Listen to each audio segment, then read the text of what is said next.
Mari kita berdoa. Biarlah firman-Mu hari ini mengingatkan kami, menegur kami, dan menolong kami untuk bisa tetap teguh berdiri di dalam kehidupan yang Tuhan percayakan ini.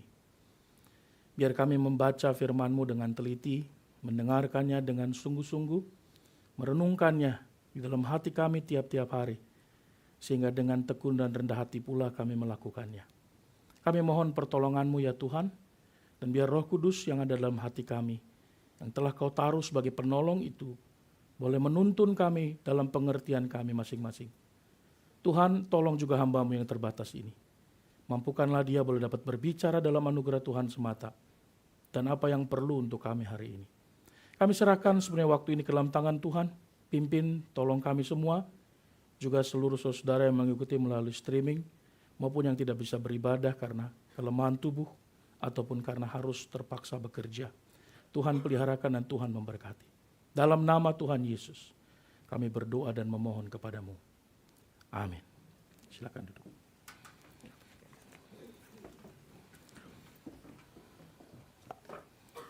Shalom. Selamat hari Minggu untuk kita semua. Pertama-tama terima kasih untuk puji-pujian yang indah dari Bapak Ibu Vokal Grup GKI Kebayoran Baru. Terima kasih Ibu Seldauhan yang sudah mengontak jauh-jauh hari. Dan terima kasih juga untuk Blessing Mom Community. Terima kasih boleh menjadi contoh. Jika minggu depan bisa hadir lagi sangat baik karena hari Ibu ya. Puji Tuhan. Saudara yang terkasih, hari ini mari kita memulai perjalanan kita dari perenungan firman Tuhan dalam beberapa minggu ke depan untuk merenungkan ucapan bahagia yang disampaikan oleh Tuhan Yesus kepada kita. Mari sebelumnya kita membaca firman Tuhan, mau ditampilkan firman Tuhan ya, dari Matius pasal 5 ayat 1 sampai dengan ayat yang ketiga.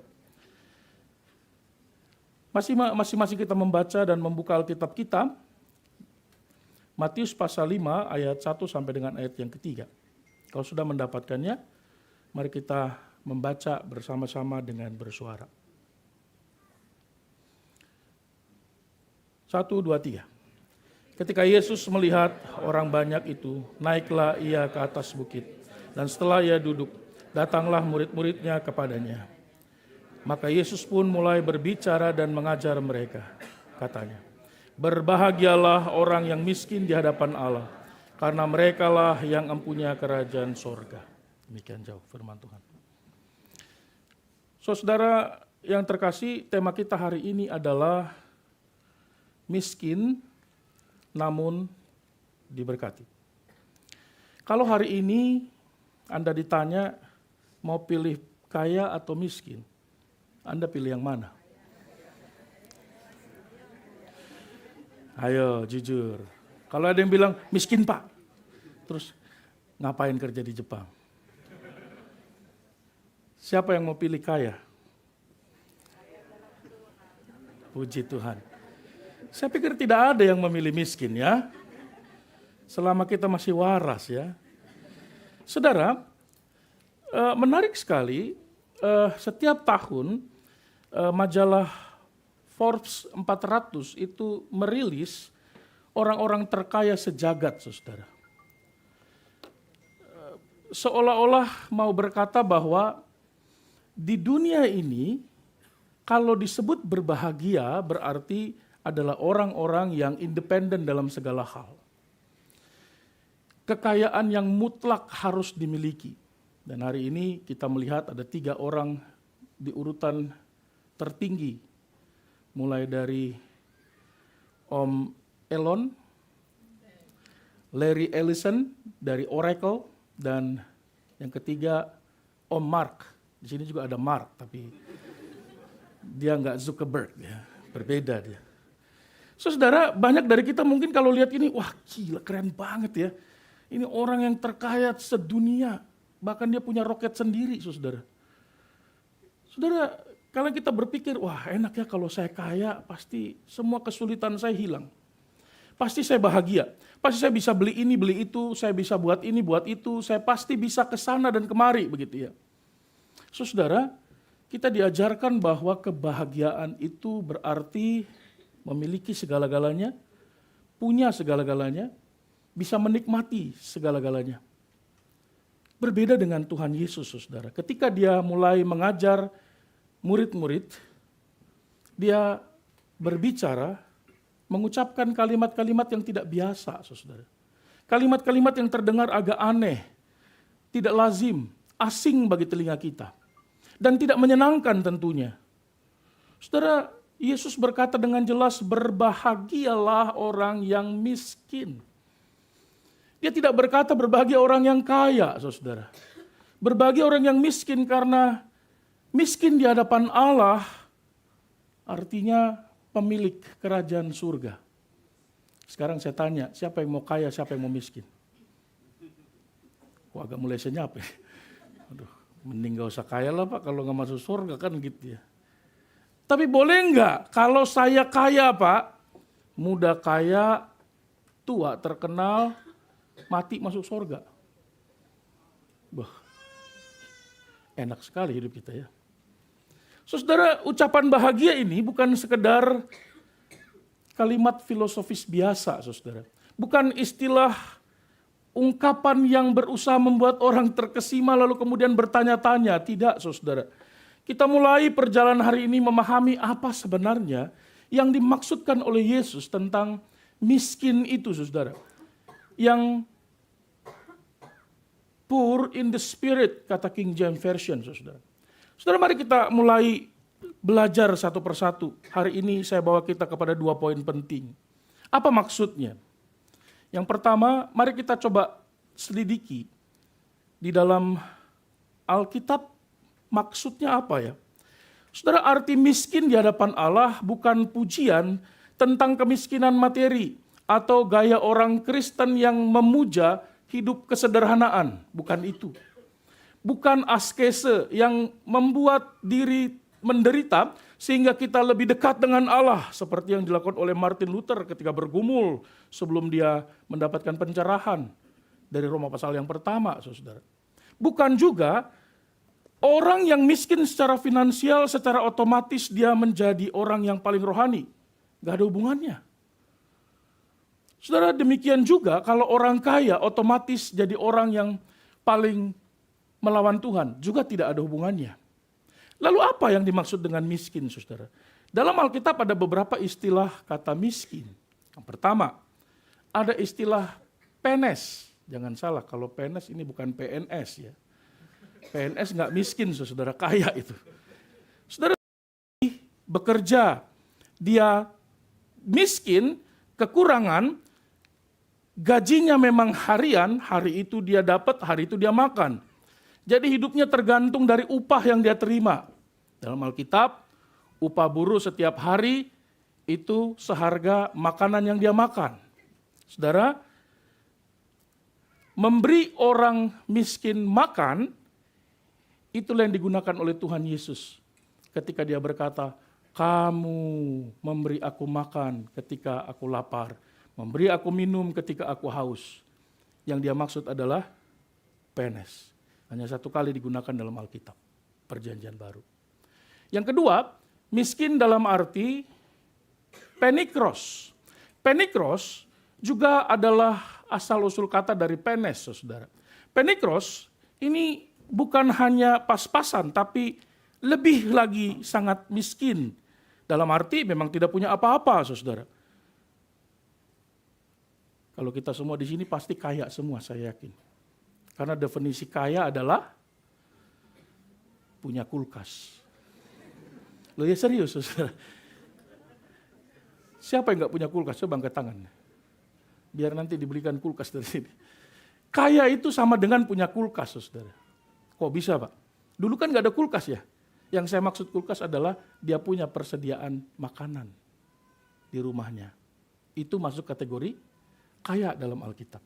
Berarti kalau Anda punya kulkas atau tidak punya kulkas tapi punya persediaan makanan, maka Anda termasuk kaya. Jadi kaya bukan punya Alphard, saudara. kaya, mempunyai persediaan makanan. Lalu yang ketiga muncul istilah petokos. Petokos ini very poor, sangat miskin. Bahkan seperti pengemis yang tidak punya apa-apa.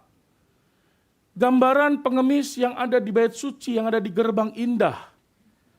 Yang berjumpa dengan Petrus ketika Petrus mau beribadah. Saudara, petokos ini tidak memiliki apapun untuk hidupnya. Tentu saja maksudnya adalah bukan secara finansial semata, tetapi juga secara spirituality. Tokos ini paling banyak digunakan dalam perjanjian baru. Dan salah satu kata yang dia gunakan di dalam Matius pasal 5 ayat yang ketiga ini adalah kata petokos, bukan penes, bukan penikros. Petokos itu adalah orang-orang yang secara materi tidak berdaya. Orang-orang yang secara materi hanya bisa bergantung kepada Allah. Nah, dalam perjanjian lama tentu ada banyak kata miskin, saudara. Kita tidak punya waktu membahas satu persatu. Nanti ada kelas di KK atau di PA. Dalam perjanjian lama sering digambarkan sebagai orang yang memang tidak punya apa-apa dan hanya ketergantungan seperti seorang pengemis yang menadahkan tangannya yang kosong dan berharap ada yang menaruh sedikit uang sehingga dia bisa menikmati makanan berdasarkan pemberiannya itu. Kalau dia tidak mendapatkan pemberian apapun, maka dia tidak punya apapun untuk dia makan. Beda kalau yang punya gaji tadi ya, penes. Penikros dia punya, tapi memang dia sangat sedikit. Saudara, tetapi kemudian berkembang kata ini dengan pengertian dan perjanjian lama, sikap yang rendah hati. Sikap yang membutuhkan Tuhan, sikap yang sadar bahwa dia tidak punya apa-apa walaupun dia punya segalanya. Saudara, bukankah ini juga sebenarnya budaya kita? Orang Indonesia itu paling sangat rendah hati sebenarnya. Kalau ditanya, wah kamu baru beli rumah, bukan, itu rumah kecil saja, padahal 1000 meter. Paling rendah hati orang Indonesia. Aduh, kamu baru lulus ya S3 ya. Aduh, itu mah biasalah. Ada yang S3 lain lebih besar. Apanya? Badannya. Saudara, orang-orang miskin memang memiliki iman yang lebih mendalam dan sungguh-sungguh. Itu pengertian perjanjian lama. Maka, orang miskin biasanya doa-doanya lebih fokus karena dia tidak tahu makanan berikutnya dari mana datangnya. Itu konsepsi perjanjian lama yang akhirnya berkembang menjadi sikap yang rendah hati. Maka, kalau kita membaca dalam perjanjian lama, bahkan Raja Daud pun merasa bahwa dia ini miskin. Raja Daud kaya kan? Tapi dia berkata dalam Mazmur pasal 40, dia katakan, aku ini sengsara dan miskin. Kata yang digunakan miskin dalam perjanjian lama itu ain itu sama dengan kata petokos dalam perjanjian baru. Saudara, dalam teks yang kita renungkan ini, kata ini mau menggambarkan bukan hanya bicara tentang miskin ketiadaan uang. Memang kata ini tidak sedang menekankan uang atau kekurangan uang. Kata ini tidak sedang menekankan finansial. Isu utamanya bukan finansial. Tapi kata ini menggambarkan seseorang yang berada dalam situasi kebangkrutan rohani. Situasi yang hanya dimiliki oleh seorang pengemis yang tidak punya apa-apa dan bergantung sepenuhnya kepada belas kasihan daripada Tuhan Allah. Pengemis rohani. Dalam terjemahan bahasa Indonesia sehari-hari bahkan diterjemahkan dengan sangat teliti sekali. Dikatakan, berbahagialah orang yang tidak berdaya, orang yang merasa tidak berdaya, dan hanya bergantung kepada Tuhan saja. Blessed be the poor in spirit, kata King James Version. Saudara, menjadi miskin di hadapan Allah berarti mengakui bahwa kita tidak punya jasa moral apa-apa dalam hidup ini. Miskin di hadapan Allah berarti tidak punya prestasi rohani sekalipun kita pelayanan kemana-mana. Miskin secara rohani berarti kita tidak punya keberadaan diri kita yang benar walaupun kita berjuang untuk hidup suci. Miskin secara rohani berarti tidak berdaya apa-apa, tidak punya apa-apa. Kita tidak bisa berbuat apa-apa. dan Paulus menjadi contoh yang sangat ideal buat kita, bukan? Dia selalu berkata, bukan aku. Hidupku bukan aku lagi, tapi Kristus yang hidup dalam aku. Kalau dia bisa berhasil, itu bukan keberhasilannya. Saudara, dan memang sesungguhnya suka atau tidak suka, Anda mengakui atau tidak mau mengakui, semua orang, kita semua adalah orang berdosa. Amin? Kita semua orang berdosa. Saya orang berdosa. Dan karena kita orang berdosa, maka kita tidak layak di hadapan Allah, betul? Semua perkataan kita itu hina di hadapan Tuhan. Semua perbuatan baik kita itu seperti kain kesumba di hadapan Tuhan. Semua pelayanan kita itu tidak berkenan kepada Allah. Kalau begitu, status kita di dunia nggak penting kan? Kalau begitu, pencapaian pelayanan yang kita kerjakan selama kita hidup di hadapan Tuhan, itu tidak membuat kita jadi layak masuk kerajaan sorga.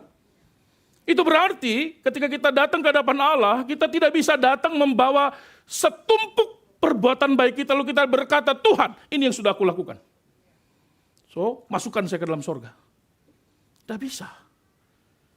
Sikap dan pengakuan serta kesadaran miskin di dalam roh adalah bentuk pertobatan yang paling mendalam dalam kekristenan. Kesadaran dan pengakuan bahwa kita miskin di hadapan Allah. Ini bentuk pertobatan yang paling mendasar. Saudara, ada dua ilustrasi yang saya mau berikan tentang miskin ini. Dalam Wahyu pasal yang ketiga ayat yang ke-17, kita berjumpa dengan kata petokos yang sama. Di sini Tuhan Yesus menghina mereka, menegur mereka, jemaat Laodikia. Jemaat Laodikia merasa bahwa aku kaya dan aku telah memperkayakan diriku. Dan aku tidak kekurangan apa-apa, tentu saja secara rohani, saudara. Karena pada kenyataannya mereka hidup miskin secara finansial. Tapi mereka merasa kaya secara spiritualitas. Maka kalau kita membaca ayat yang ke-18, kita akan melihat teguran Tuhan Yesus yang nyata. Belilah emas murni daripadaku, belilah pakaian yang putih, kata Tuhan Yesus kepada jemaat. Jangan panas, jangan dingin. Pilih, kamu tidak panas, kamu tidak dingin. Apa? Suam-suam kuku. Kalau engkau suam-suam kuku, apa yang terjadi? Aku akan memuntahkan engkau. Saudara, lawan kata miskin di hadapan Allah adalah kesombongan rohani. Kesombongan rohani. Banyak orang merasa kaya secara moral. Banyak orang merasa seperti orang-orang di gereja Laodikia yang berkata, aku ini kaya, bahkan telah memperkayakan dan aku tidak kekurangan apa-apa. Padahal Tuhan Yesus berkata kepada mereka melalui Yohanes, engkau ini miskin, engkau melarat, engkau buta, engkau telanjang. Tentu saja secara rohani. Kata miskin di sana menggunakan kata yang sama dari Matius pasal 5 ayat yang ketiga. Saudara, maka Tuhan mengidentifikasi mereka. Dan kita sekarang belajar mendapat satu insight, saudara. Biasanya orang yang suka membanggakan diri, ini orang yang paling suam-suam kuku. Betul enggak? Seperti jemaat Laodikia. Yang selalu membanggakan dirinya, boasting secara spiritual, biasanya adalah orang-orang yang tidak sungguh-sungguh di hadapan Tuhan. Karena kalau dia sungguh-sungguh, dia akan makin rendah hati. Suam-suam kuku. Tuhan aja enak melihatnya. Makanya muntah kan? Aku akan memuntahkan engkau. Kenapa orang muntah? Enak, orang Jakarta bilang 4. Yang kedua, ada contoh yang menarik. Yang kedua adalah kisah atau perumpamaan tentang orang Farisi dan pemungut cukai yang disampaikan oleh Tuhan Yesus. Saudara masih ingat perumpamaan ini? Ada 2 orang menurut cerita Tuhan Yesus bersama-sama datang ke bait Allah. Walaupun dalam kisah itu kalau saudara selidiki tidak dijelaskan 2 orang ini sebenarnya kaya atau miskin secara langsung, saudara. Nggak dijelaskan dia miskin atau kaya sebenarnya. Tetapi dari pekerjaannya, dari profesinya, atau dari golongannya, kita bisa segera tahu kira-kira kemampuan finansialnya seperti apa. Orang Farisi saat itu memang ada golongan-golongan yang banyak uangnya, tapi mayoritas pada saat penjajahan Romawi mereka miskin. Tapi pemungut cukai tentu saja adalah salah satu pekerjaan yang paling mudah mendapatkan keuangan saat itu dengan cepat dan instan, saudara. Jadi kita berjumpa dengan satu orang miskin, namanya orang Farisi, satu orang yang sangat kaya. Pada waktu itu, mereka sama-sama datang beribadah. Terlepas dari status keuangan mereka, saudara, orang Farisi itu kemudian dikatakan oleh Tuhan Yesus berdiri dengan penuh kegagahan, menengadah ke langit-langit bait suci, dan dia berseru dengan keras bahwa, aku bersyukur, aku tidak seperti orang ini, apalagi si pemungut cukai yang berdosa ini. Aku bersyukur karena aku punya iman, kira-kira begitu. Aku bersyukur karena aku bahkan melakukan kepercayaanku 2 kali seminggu berpuasa. Mungkin kalau di Indonesia puasa Senin Kemis. Aku bersyukur karena aku memberi persembahan persepuluhan. Dia berdoa untuk dirinya sendiri dan dia merasa benar sendiri berdasar ukurannya sendiri, saudara. Saudara, tetapi berbeda, saudara, dengan orang yang disebut pemungut cukai ini. Dia bahkan tidak berani menengadahkan wajahnya kepada pelataran bait Allah itu. Dia memukul dirinya, dia menunduk dan dia berkata, Tuhan, aku manusia berdosa. Tuhan, aku tidak layak, kasihanilah aku. Siapa yang seperti pengemis di dalam kisah ini? Pemungut cukai. Dia kaya secara materi, tapi secara spiritual dia sadar betul dia tidak punya apa-apa yang bisa dibawa kepada Tuhan, sehingga dia bisa diterima di hadapan Tuhan. Saudara, sekalipun pemungut cukai itu kaya, sikapnya berbeda dari orang Farisi yang miskin secara finansial. Saudara, permohonannya adalah belas kasihan kepada Allah. Karena dia menyadari hidupnya cuma ketergantungan kepada Allah. Kekayaannya tidak membuat dia bisa masuk surga, justru bisa membuat dia masuk ke dalam neraka. Kan? Maka tidak heran Tuhan selalu berkata, banyak orang kaya justru masuk neraka. Saudara, tentu tahu istilah ego. Pernah dengar istilah ini? Ego itu edging God out, mengesampingkan Allah. Ini sebenarnya istilah rohani dan yang digunakan oleh psikologis untuk menjelaskan bahwa manusia itu berpusat pada diri sendiri dan tidak mau ketergantungan kepada Allah sepenuhnya. Banyak orang berusaha mengesampingkan Tuhan dan berkata, aku cukup, aku bisa. Egonya terlalu tinggi dan itu yang dilakukan oleh orang Farisi itu. Dia merasa status rohaninya jauh lebih tinggi daripada orang lain. Dan dia merasa itu cukup untuk membuat dia masuk ke dalam kerajaan sorga. Dan Tuhan berkata dengan tegas, yang pulang dengan pembenaran adalah si pemungut cukai. Orang yang menyadari dan memukul dirinya dan berkata, Tuhan, aku orang berdosa. Saudara, kalau gitu apa yang kita bisa dapat hari ini? Mari kita sejenak merefleksi diri kita, mengevaluasi diri kita, memeriksa hati kita, saudara. Apakah masing-masing kita lebih sering merasa bangga dengan kebaikan kita atau lebih sering kita menangis di tempat yang tersembunyi, Tuhan aku berdosa sekali hari ini. Ada banyak kelemahan-kelemahanku hari ini yang gak bisa ku tahan, yang tidak bisa ku kalahkan kedaginganku. Aku banyak mengalami kegagalan hari ini. Atau kita justru berkata, Tuhan hari ini aku berhasil. Hari ini aku sukses melakukan firman Tuhan. Saudara, ucapan syukur berbeda dengan membanggakan diri di hadapan Tuhan. Yang kedua, mari berhenti membuat Tuhan impress dengan perbuatan kita, dengan pelayanan kita. Apapun yang engkau lakukan dan saya lakukan bagi Tuhan dalam pelayanan, dalam kehidupan pribadi, dalam pekerjaan, kalau itu sesuai firman Tuhan, Tuhan tidak akan terkesan kok dengan apa yang kita lakukan. Tuhan gak akan impress kok kalau memang tujuannya untuk membuat Tuhan impress kepada kita ya. Bukankah kita senang kalau orang lain impress kepada kita? Wow, ya, keren Pak khotbahnya. Bahaya itu pertanyaan. Kok bukan saya yang keren? Terima kasih Pak khotbahnya mantap buat tetangga saya. Kok enggak buat dia ya? Kita senang membuat orang terkesan dengan kita. Maka tidak heran, seringkali kita berusaha membuat orang terkesan dengan pakaian kita, dengan sikap kita. Kita membelanjakan sekian banyak uang yang tidak kita miliki hanya untuk membuat orang lain terkesan walaupun kita tidak punya uang sama sekali. Makanya gesek sana, gesek sini, kartu kredit, punya hutang banyak hanya untuk membuat orang terkesan dengan kita. Padahal orang tidak ada yang kenal. Betul ya?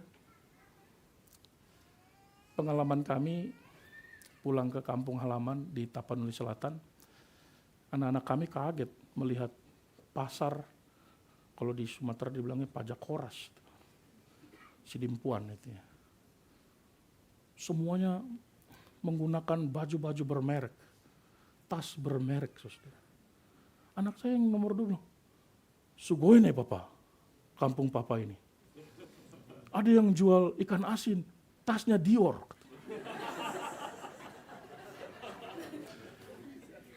Sugoi nih, dasternya Louis Vuitton katanya. Terus ngapain masih jual ikan asin katanya. Aduh, saya susah juga menjelaskan gimana ya. Ya, memang orang-orang di sini orang kaya tapi miskin, saya bilang gitu. Ya, itu palsu, Dek. Suka katanya. Ya kah katanya. Ya, saya ada pusing lihatnya. Katanya ada jual ikan asin, ikan lele, tapi kok baju tasnya Chanel, waduh. Saya lebih khawatir, kok kamu tahu? Jangan-jangan saya membesarkan anak secara materialistis kan? Kok dia tahu? Saya pun tidak tahu.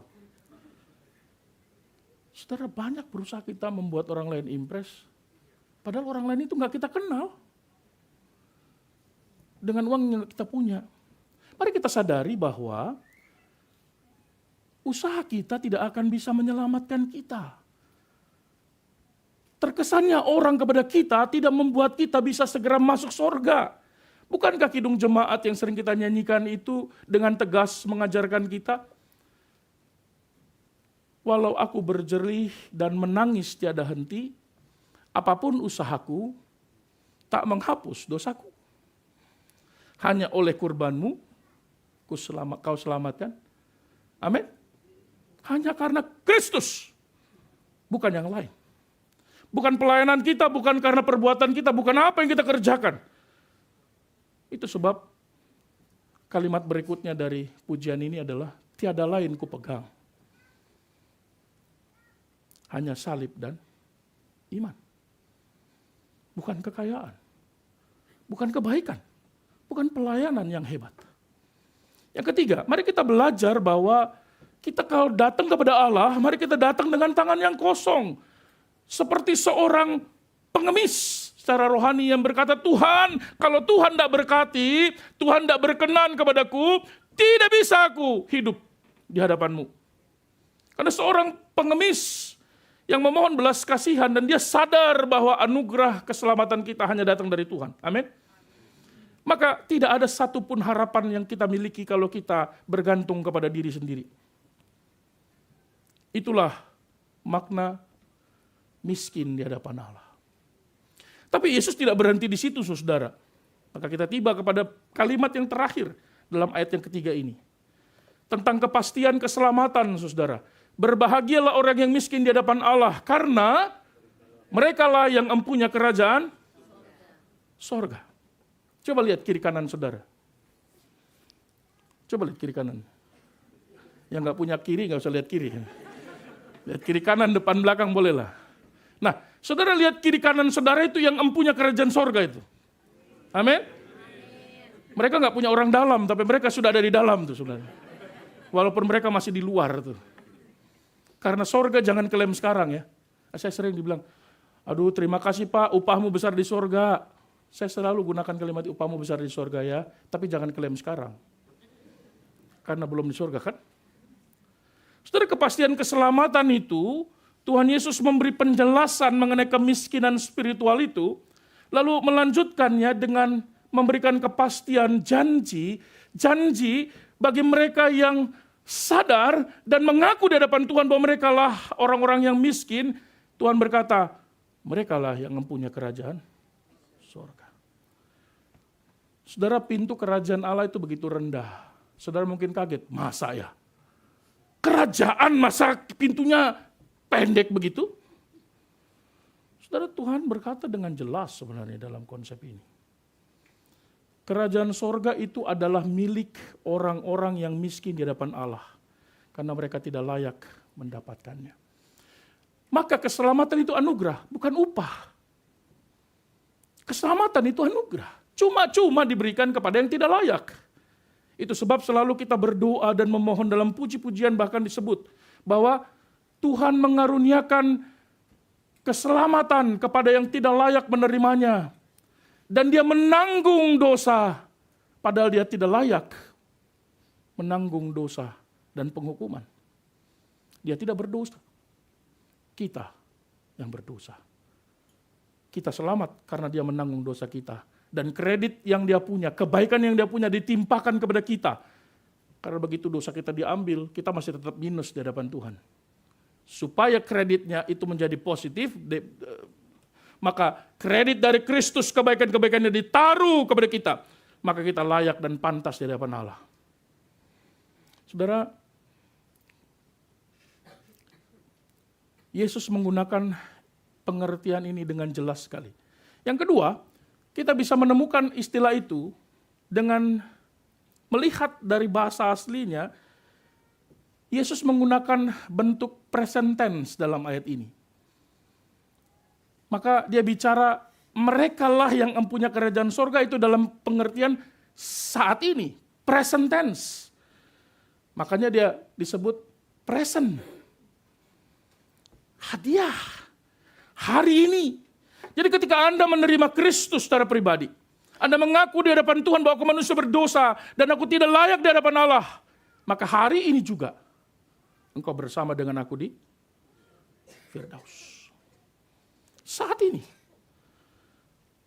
dengan segera kita menikmati cicipan surgawi dalam hidup kita. Damai sejahtera, sukacita yang kita rasakan nanti di sorga.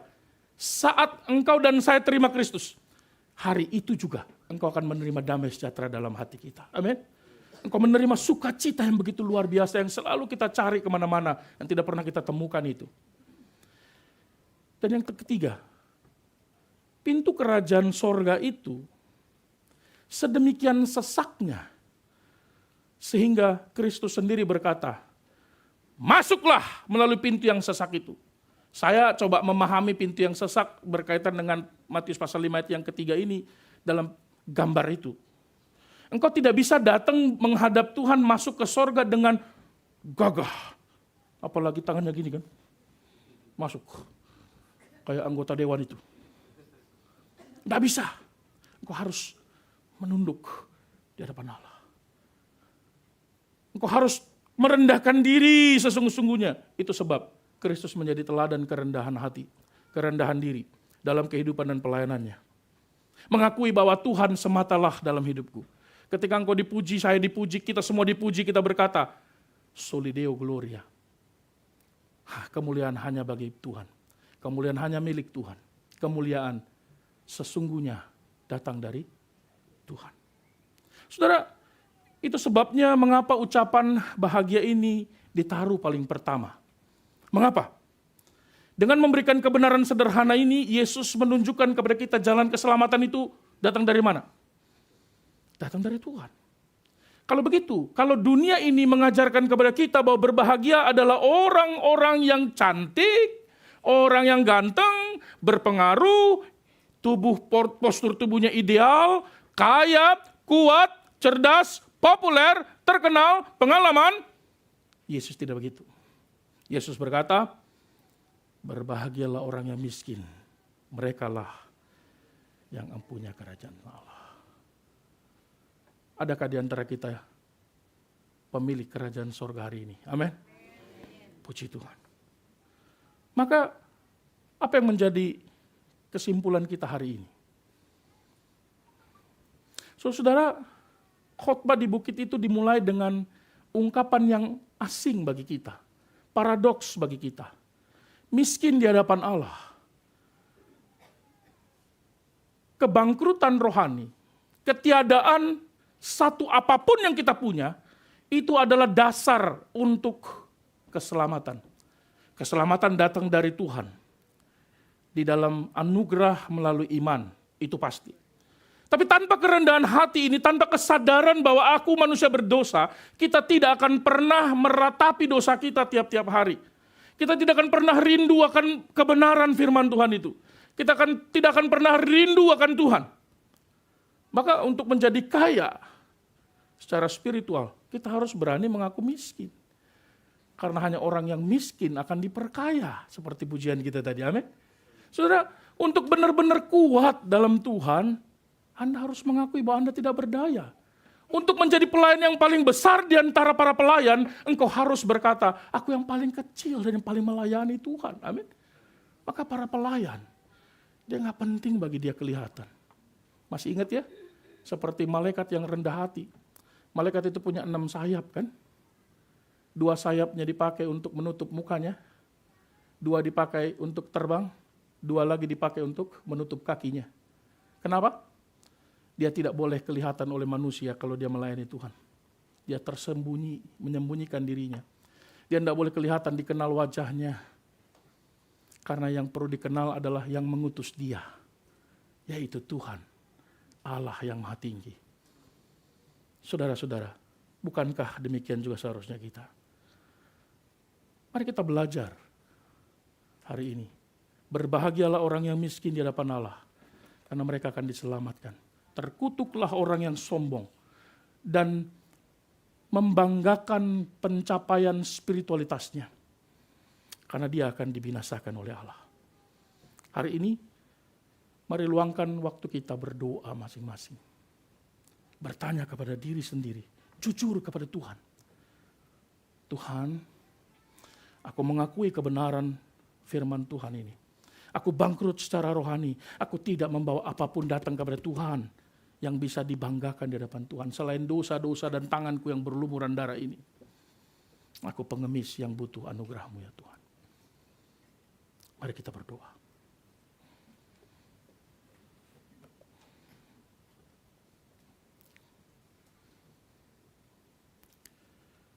Tuhan, kami bersyukur kepada-Mu.